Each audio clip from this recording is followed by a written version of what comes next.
स्वॉट विश्लेषण. कोणताही उद्योग सुरू करत असताना भोवतालची परिस्थिती आणि बाजारपेठेची स्थिती याचा अभ्यास करण्यासाठी प्रत्येक उद्योग संस्थेमध्ये स्वॉट विश्लेषण हे महत्वाचं असतं. तर स्वॉट विश्लेषण म्हणजे काय पहा, SWOT ही जी 4 अद्याक्षर आहेत याच्यावरून S मीन्स स्ट्रेंथ, जमेच्या बाजू किंवा उद्योगाचं सामर्थ्य, W विकनेसेस, कमकुवत बाजू किंवा कमकुवत दुवे, O ऑपॉर्च्युनिटी, संधी, व्यवसायामध्ये निर्माण होणारी संधी, आणि T थ्रेट्स, संभाव्य अडचणी, अडथळे किंवा धोके.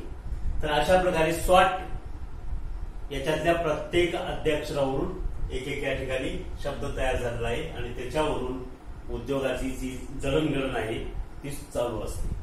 यापैकी उद्योगातल्या ज्या जमेच्या बाजू आणि कमकुवत बाजू आहेत हे संस्थे अंतर्गत घटक असतात आणि संधी, अडथळे म्हणजे O आणि T हे संस्था बाह्य घटक असतात.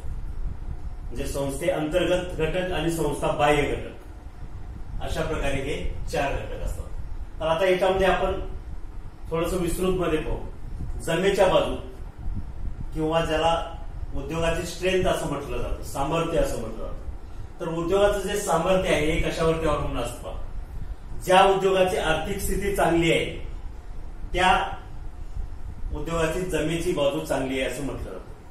आर्थिक स्थिती म्हणजे काय, भांडवल गुंतवणूक जी आहे ही योग्य प्रमाणात आणि वेळेवर त्या ठिकाणी भांडवल उपलब्ध होत असेल तर जी प्रक्रिया आहे, प्रोसेस आहे उद्योगधंद्याची किंवा उत्पादनाची व्यवस्थितपणे सुरू राहते. त्यामुळे आर्थिक स्थिती चांगलं असणं गरजेचं आहे.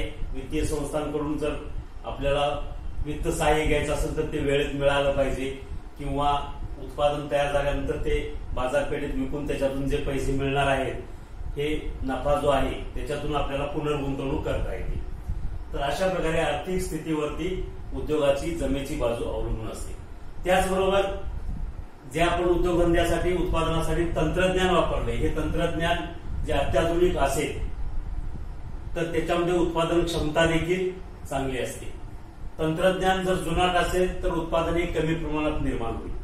त्याचबरोबर त्या उद्योगधंद्यामध्ये असणारे कुशल कर्मचारी, यंत्रसामुग्री, अत्याधुनिक यंत्रसामुग्री यंत्रसामुग्रीचा जो वापर आहे हा वापर पूर्ण क्षमतेने झाला पाहिजे. पूर्ण क्षमतेने वापर व्हायचा असेल तर पूर्ण स्किल्ड कारागीर जे आहेत, कौशल्य प्राप्त जे कर्मचारी आहेत असा कर्मचारी वर्ग असणं गरजेचं आहे की त्यांचं त्या मशीन चालवण्याचं, वापरण्याचं, दुरुस्त करण्याचं प्रशिक्षण झालेलं असणं गरजेचं आहे. म्हणजे कोणत्याही प्रकारे जी व्यक्ती त्या यंत्रावरती काम करते ते यंत्र बंद राहता कामा नये. जरी काही अडचण आली, प्रॉब्लेम झाला तरी ते त्याला दुरुस्त देखील करता आलं पाहिजे. अशा प्रकारचा कर्मचारी वर्ग आणि स्टाफ असणं गरजेचं आहे. सगळ्यात महत्वाचं जमेच्या बाजूमध्ये आहे की मालक कामगार जे संबंध आहेत ते सलोख्याचं असणं गरजेचं आहे. ज्या कंपनीतले मालक आणि कामगार संबंध चांगले असतात किंवा सौहार्दपूर्ण असतात तो कारखाना किंवा ती कंपनी नेहमी यशाच्या सर्वोच्च शिखरावरती राहते. कारण मालक कामगार संबंध सलोख्याचे कधी राहतील, ज्या वेळेस पूर्ण समाधानाने कामगार वर्ग काम करेल आणि त्यांना समाधान तेव्हाच मिळेल जेव्हा त्यांना त्यांच्या मेहनतीचा पूर्णपणे मोबदला मिळेल. म्हणजे आर्थिक गरजा त्यांच्या सगळ्या पूर्ण होतील, त्यांचा सर्वांगीण जेव्हा विकास होईल तेव्हाच कामगार वर्ग हा समाधानी असेल. म्हणजे त्यांच्या ज्या मागण्या आहेत त्या मागण्या मालक वर्गाने पूर्ण करणं गरजेचं आहे. तेव्हाच त्यांना उद्योग हा कामगारांना देखील आपलासा वाटतो आणि मग त्या ठिकाणी ते पूर्ण क्षमतेने कार्य करतात, काम करतात आणि मग त्याची उत्पादन क्षमता त्या उद्योगाची वाढते. उद्योगाची उत्पादन क्षमता वाढली की उद्योगाचा नफा वाढतो आणि उद्योगाचा नफा वाढला की कर्मचाऱ्यांना देखील त्या नफ्यामध्ये कंपनी सहभागी करून घेते. म्हणजेच कंपनी त्यांना बोनस देते किंवा पगारामध्ये वाढ करते. तर अशा प्रकारे या जमेच्या बाजू आहे. दुसरा एक कमकुवत बाजू. जमेच्या बाजू ज्या आहेत याची दुसरी जी बाजू आहे ही कमकुवत बाजू आहे.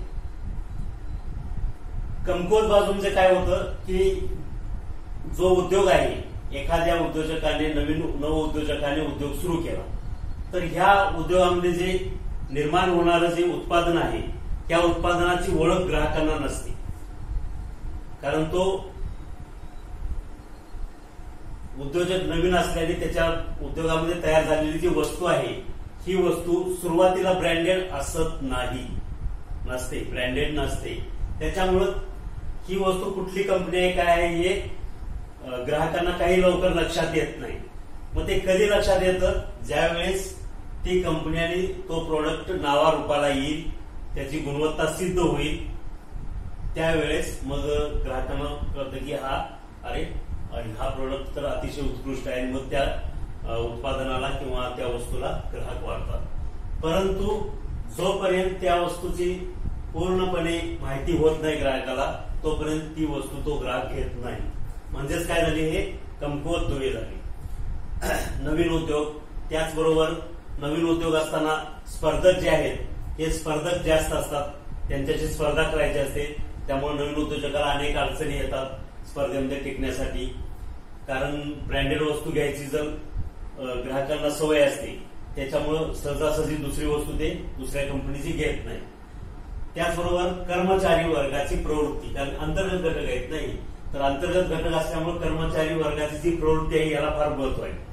जसं मी या ठिकाणी सांगितलं, मालक कामगार सलोख्याचे संबंध असतील तर उत्पादन पूर्ण क्षमतेने होऊन मोठ्या प्रमाणात नफा होतो, ही त्या उद्योग व्यवसायाची जमेची बाजू आहे. परंतु या ठिकाणी जर मालक कामगार संबंध सलोख्याचे नसतील तर मात्र कामगार पूर्ण क्षमतेने काम करणार नाहीत. कारण ते समाधानी नसतात, त्यांना पगार त्यांच्या कामाचा मोबदला पुरेसा दिला जात नाही. त्यामुळे ते काम चुकारपणा करतात, कार्यक्षमतेने काम करत नाहीत. त्याच्यामुळे त्या ठिकाणी उत्पादन कमी होतं आणि उद्योगाची भरभराट होण्याऐवजी उद्योगाचं मध्ये तोटा होण्याची या ठिकाणी जास्त शक्यता असते. तर ही झाली कमकुवत बाजू.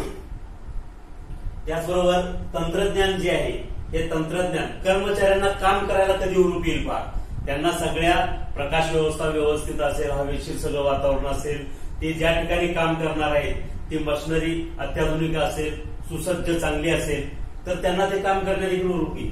परंतु जर मशिनरी जुनाट असेल, वारंवार ती बिघडत असेल, ती लवकर दुरुस्त करता येत नसेल, तर अशा प्रकारचे जुनाट तंत्रज्ञान वापरलं असेल तर त्या ठिकाणी उत्पादन क्षमता कमी होणार.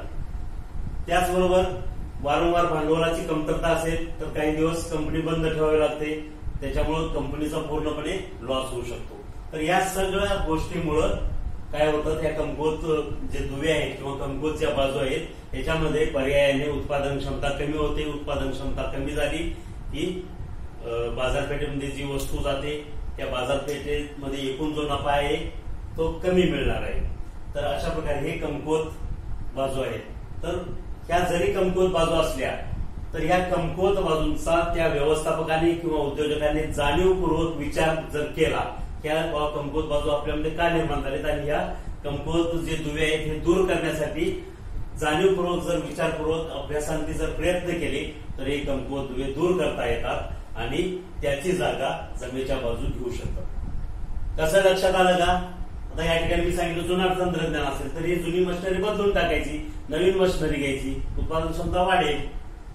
कर्मचारी वर्ग समाधानी नाही तर त्यांना कर्मचारी वर्गाला समाधानी ठेवायचं असेल तर त्यांना पगार थोडाफार वाढवून दिला पाहिजे उद्योजकाच्या पोतीनुसार, तर ते समाधानी होतील आणि त्या ठिकाणी उत्पादन वाढेल आणि कमकुवत बाजूची जागा जमेची बाजू घेईल. तर अशा प्रकारे जाणीवपूर्वक जर सुधारणा करण्याचा उद्योजकांनी प्रयत्न केला तर हे कमकुवत दुवे आपल्याला कमी करता येतात आणि त्याची जागा जमेची बाजू घेते. ठीक आहे. त्यानंतर पुढचा घटक आहे व्यावसायिक संधी, ज्याला ऑपॉर्च्युनिटी. प्रत्येक उद्योगामध्ये कधी ना कधी व्यावसायिक संधी चालून येत असते. तर ही व्यावसायिक संधी फार महत्वाची. व्यावसायिक संधी कशी चालून येते? समजा आपण प्रकल्प अहवालामध्ये ठरल्यानुसार ठराविक एवढं उत्पादन महिन्याला घ्यायचंय, 1000 वस्तूंचं उत्पादन तयार करायचंय महिन्याला असं ठरलेलं आहे. त्याच्यानुसार वार्षिक उत्पादन जे आहे ते 12,000 होईल, नग होईल. तर असं ठरलेलं आहे. त्याच्यानुसार नफा किती होणार आहे, उत्पन्न किती मिळणार आहे, या सगळ्या गोष्टी प्रकल्प अहवालामध्ये ठरलेल्या असतात.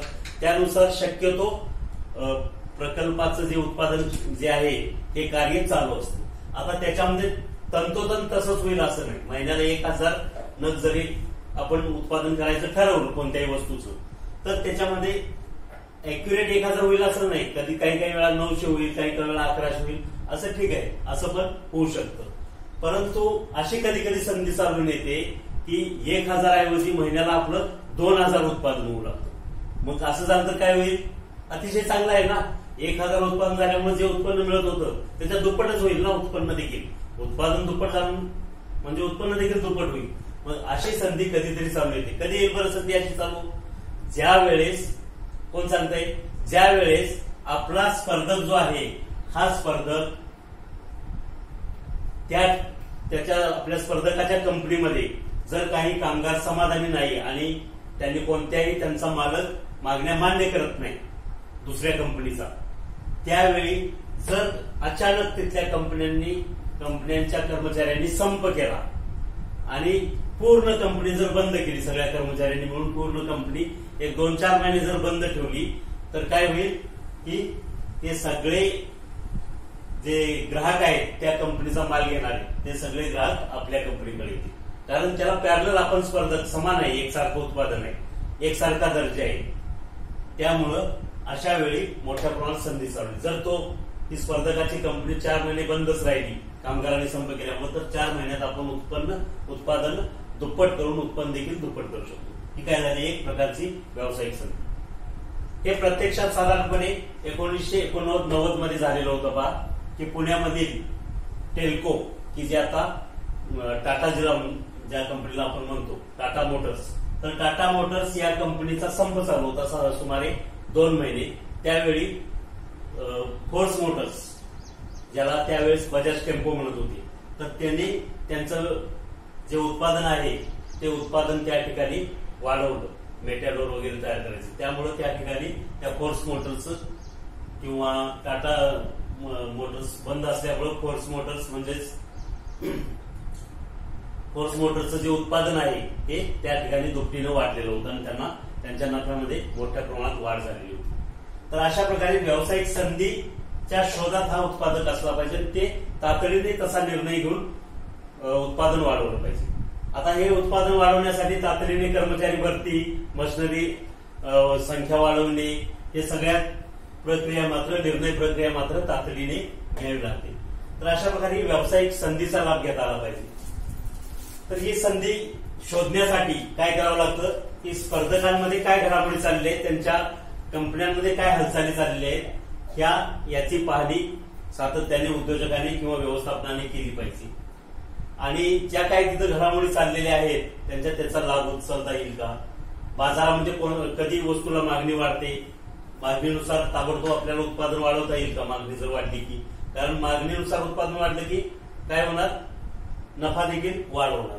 तर अशा प्रकारे वस्तूची अचानक जर बाजारपेठेत मागणी वाढत असेल तर त्या ठिकाणी त्या प्रमाणात उत्पादन देखील वाढवलं पाहिजे।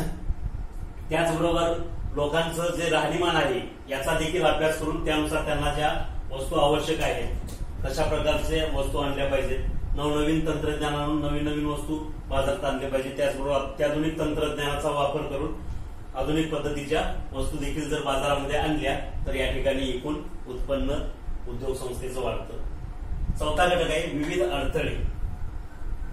आता हा बाह्य घटक असल्यामुळं आणि हा व्यावसायिक संधी देखील बाह्य घटक होता, तर ह्या अडथळ्यांचा देखील महत्व आहे।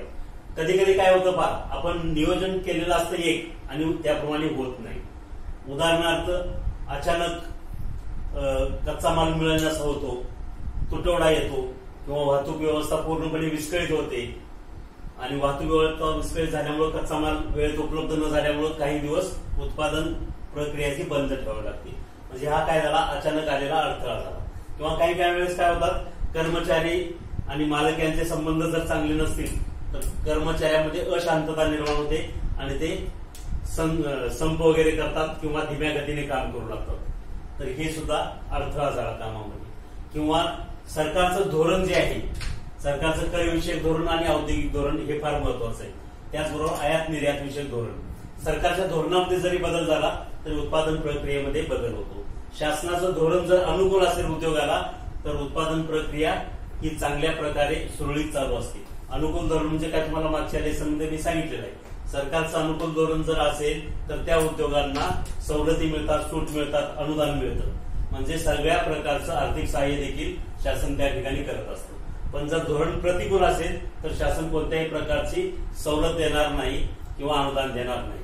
तर हे अशा प्रकारचं शासनाचे धोरण जे आहे हे देखील अडथळे कधी कधी ठरू शकतं. आताच मी सांगितलं तसं आपत्कालीन परिस्थिती काही निर्माण झाली, भूकंप आला, महापूर आला, तर अशा वेळी काय होणार की ट्रान्सपोर्ट सुविधा बंद होऊ शकते किंवा उत्पादनासाठी जे आपल्याला कच्चा माल आहे तो त्या ठिकाणी वेळेत पोहोचू शकत नाही किंवा आपल्याला तयार झालेला माल बाजारपेठेत जाऊ शकत नाही. त्याचबरोबर आता सध्याची जर परिस्थिती पाहिली तर कोरोनाचं हे संकट आहे. तर या कोरोनाच्या संकटामध्ये देखील वारंवार लॉकडाऊन झाल्यामुळं कंपन्या या बंद ठेवाव्या लागतात. त्यामुळे देखील उत्पादन कार्यात अडथळे निर्माण होतात. तर अशा प्रकारे उद्योग संस्थेमध्ये स्वॉट विश्लेषण प्रत्येक उद्योग संस्थेमध्ये असणं गरजेचं आहे आणि त्याच्यामधले जे अंतर्गत घटक आणि बाह्य घटक जे आहेत यांचा अभ्यास करून जे विकनेसेस आहेत आणि थ्रेट्स आहेत यांच्यावरती सोडवणूक यांची करून त्याच्यावरती मात देखील जर आपण केली तर व्यवसायामध्ये सामर्थ्य वाढू शकतं आणि संधी देखील येऊ शकतात. ओके, हे सगळ्यांनी लिहून घ्या.